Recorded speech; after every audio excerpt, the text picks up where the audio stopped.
everybody, Llewellyn here with Worn to Whimsy, and I'm going to be doing watercolors tonight just because I've been having a little bit of fun with them. I kind of needed a creative break from, well, I have a mini bit of a break in between pieces of furniture. So I decided to pick up the watercolors again. I know I had posted a couple of days ago these poppies that I did with the watercolors, and so I'm just going to be doing some more. I have, like, these are just the sort of pre-shadow because I layer them. So this is kind of like layer 1, and then tonight I'll hopefully get to layer 2, and I'll show you how I do layer 1 over here. But I can give you, this is what I'm gonna be doing, is this one. I really liked how these turned out. You can see this is just like my little practice watercolor book. I made it out of an old big giant watercolor pad for our trip to Europe last year. So, but yeah, this is just my little practice book. It's kind of where I get to have fun with them. So here we go. I'm gonna try and flip it around. So I'm gonna be using, this is my brush. I have to make sure which way is it. This is my brush that I'm using today. It's just a regular watercolor brush that I found at like Michael's. And then the palette that I'm gonna use is, this is my little palette. And this is from Prima, actually. And I got these before. I was a brand ambassador with them, so I've had them for a while. Watercolors was kind of the first medium that I jumped into and tried out, and that was about 1.5 years ago in the winter. So I'm sorry, you guys, this is upside down for me. So the only colors that I'm gonna be using today are gonna be red, orange, and black. And this is their little watercolor palette that's the classic color. So it has all your basic rainbow, and they're super bright. I love their watercolors just because, there we go, there it is. They're so vivid. Like you can see, I did this little card where you fill it out before you start. And they're just these really bright, pretty colors. They have different palettes, little tiny palettes. So they're travel size, and they're little metal ones. And the little watercolor pans themselves, they pop right out. This one's it's a little wet from me using it still. So sticking in there, but they pop right out. They're interchangeable, so you can order just the color if you need it. But I haven't even gotten close. I've had them for, yeah, I mean, in the winter, it'll be 2 years now. I grabbed Decadent Pies too, because this one is this really pretty natural colors.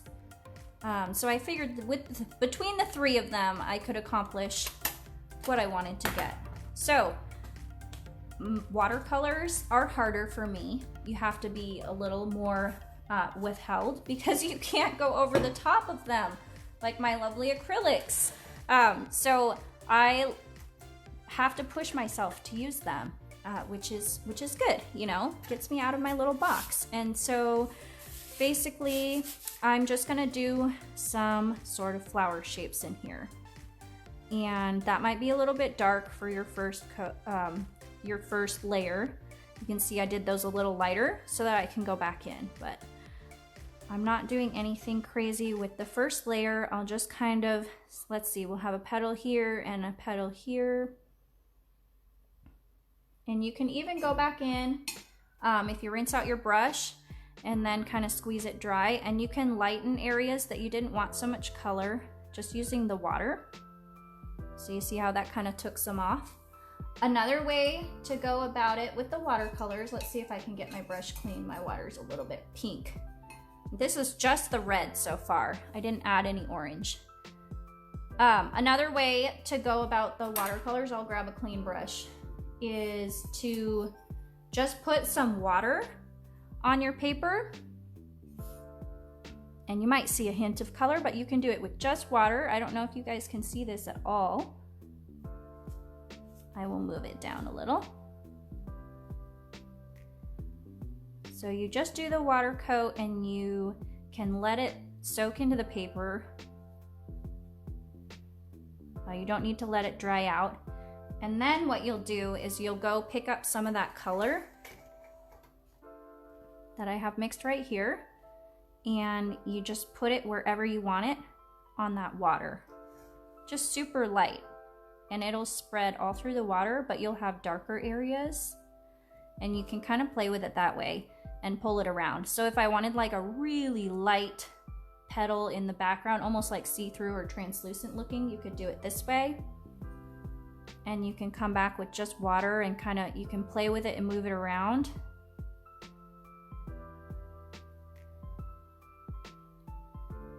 But it's fun when they're really free. They're sort of like you can't be exact. Okay, so I'm gonna do some, that's a little bright for a bottom layer, but that's okay. I'm gonna do maybe like a little bloom or a bud down here.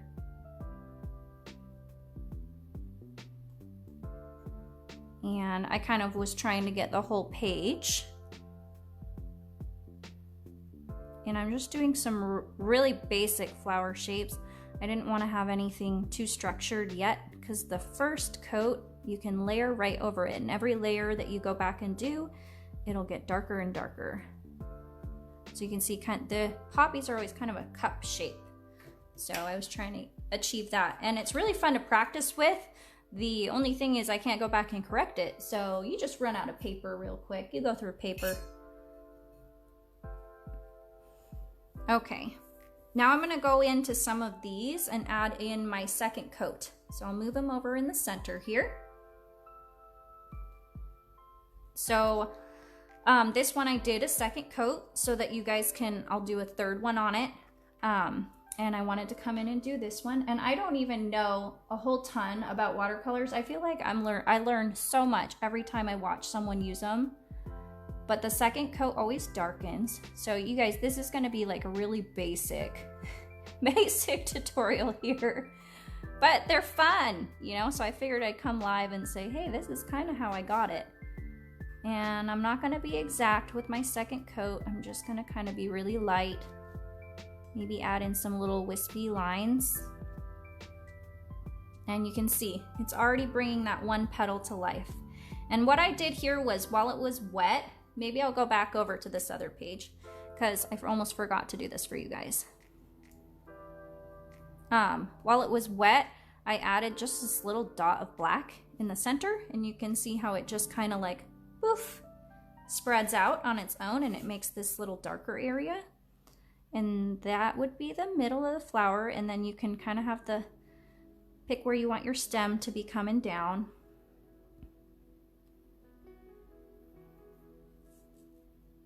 Darken that up a little bit. And since I've got black on my brush, I'm gonna come in here and do this little stem. The stems are fun. I just kind of bounce back and forth between the flowers. But I do have some sense of order layering. But I think that's the hardest thing for me about them, is the layering, like the holding back and stopping when it looks like this. You know, I had to hold back and be like, don't touch it, Llewellyn, don't touch it. So this second layer, I can sort of form more of my petals, and I almost use my first messy layer as a little bit of a guide.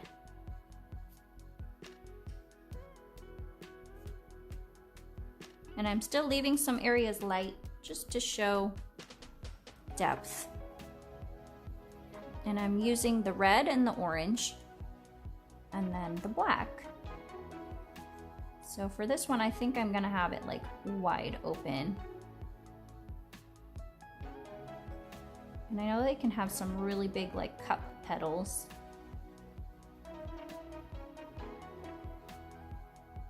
There we go. Like I said, not an expert. I just like to play with them. It's kind of where I began with the art. My grandmother is an amazing watercolor artist. And like here, if it's blending a little too much and you don't like how far it's spreading, I meant to get paper towels. Hang on.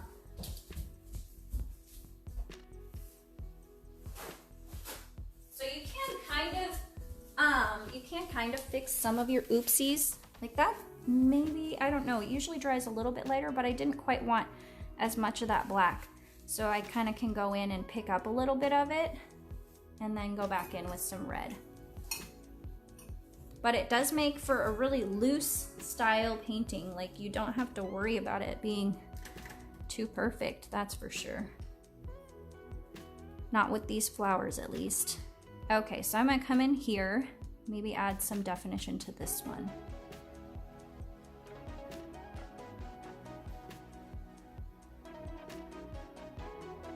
But it sure is a lot of fun. Okay. Maybe some darker over here, just to define that a little bit. And then even on this one's getting dry after my second coat, and I can come back in and add some little tiny, almost like definition lines around the edges, or if you don't like that, you can leave it. I know I was gonna add some more black to that one, so this would be like the third coat. And I'm just gonna darken up those darker areas, and then it starts to look really pretty. They have little tiny fuzz on their stems too, so we can add that in there. And if you had any spots that you felt like needed to be defined, once it's dry, wherever I put it would be almost like a pen. You know, it would go back in almost like a pen.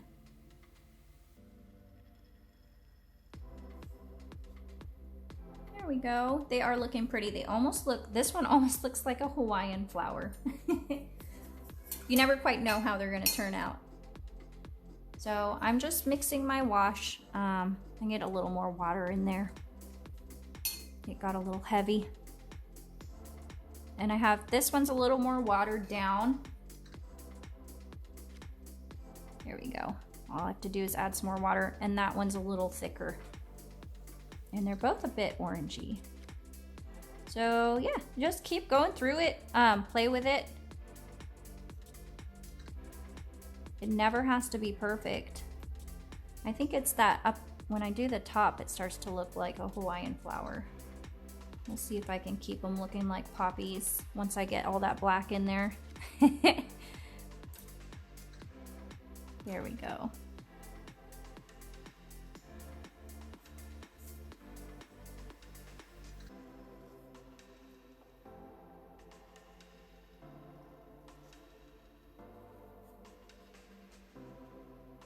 Add some black in the center of that one.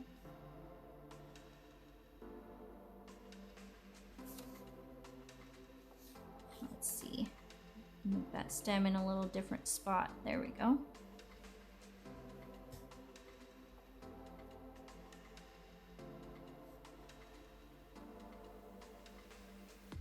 And the big one needs a stem.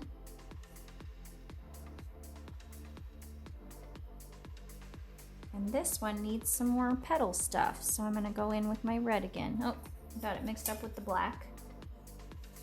And I think I'm gonna use a more red. Got a little orange there for a second.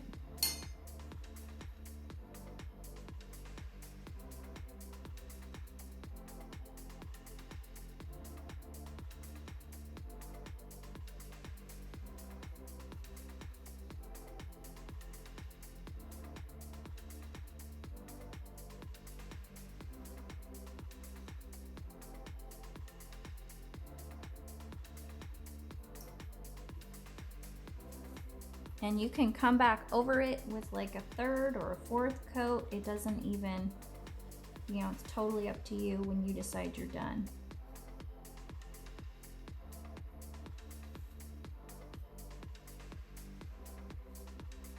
So I always try to be careful with my coats because I can come back over and like darken the edges, darken the outsides of this. Over here, it's already almost dry around the edges. So I might come in already. Sometimes it's hard to wait like that 10 minutes till it dries, 20 minutes. I'm just using a watercolor brush from Michaels. It's nothing super crazy special, but I would recommend using a watercolor brush because they're way easier than trying to use a regular brush for watercolors. I think I'm gonna go into most of this one and darken it up. It's really light. Maybe just darken up parts of it. Darken up the middle. Bring my stem. There we go. I like that one. I think that one's pretty. And if you get too much color on there, you can go back with like a water wash and kind of take it off with the brush, but it's kind of hard to do. So like if I really wanted it to blend right here, I can go across that line so it's not like a jagged edge. Like that. So you can kind of play with it and move it around, but I try to be gentle too and not overwork them, because then you end up with just one giant blob, which believe me, I've done many, many times.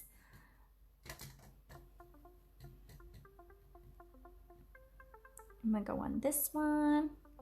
That black is still wet right there, so it's gonna blend out a little bit.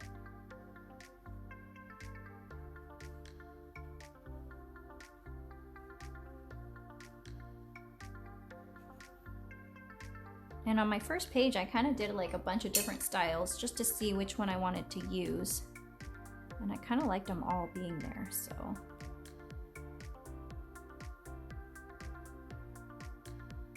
A little bit of everything.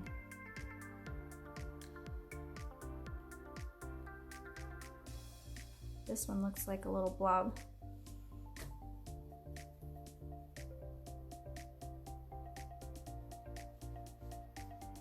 It's a little too orange for me anyway. I think I might put a little bit of the black in ahead of time.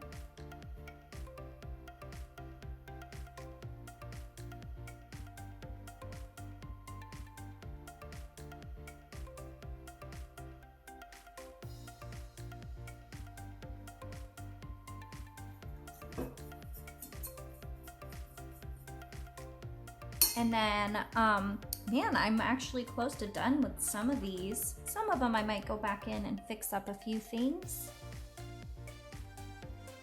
But the last thing that I like to do is that little splatter trick.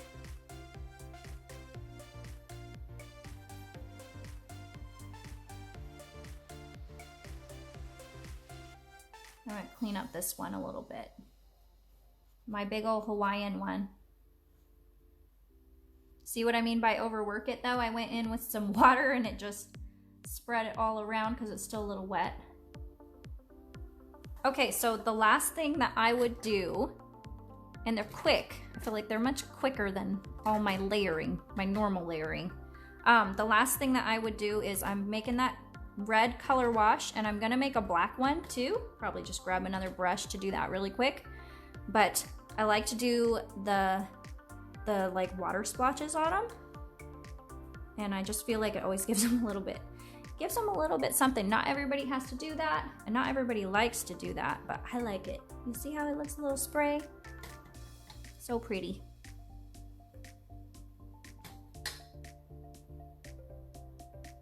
So I just got the little red water speckles, drip speckles. I can get carried away with those too, so I'm gonna try and rein it in and hold it.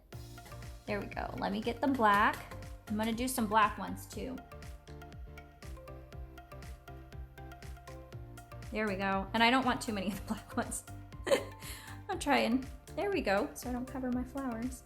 And that's how I do it. But yeah, a really basic explanation of how I did the little poppies. There's other fun ones, like other fun flower ones, like these ones that I did right here. I did these with the water technique. So first I painted these little tiny petals with water, and then I just dabbed the tiniest bit of color wherever I wanted it to, and it spread through the water. So those are really fun to do too. But my book is all wet right now, so I'm gonna have to stop there. Thank you guys for hanging out with me today. I thought I'd do a fun little tutorial because you guys were so sweet about the poppies to begin with. And thanks for all the comments. And I'll go back through them, make sure I answer any questions. I think I answered everything as we went along. You all have a good night, and I will see you soon.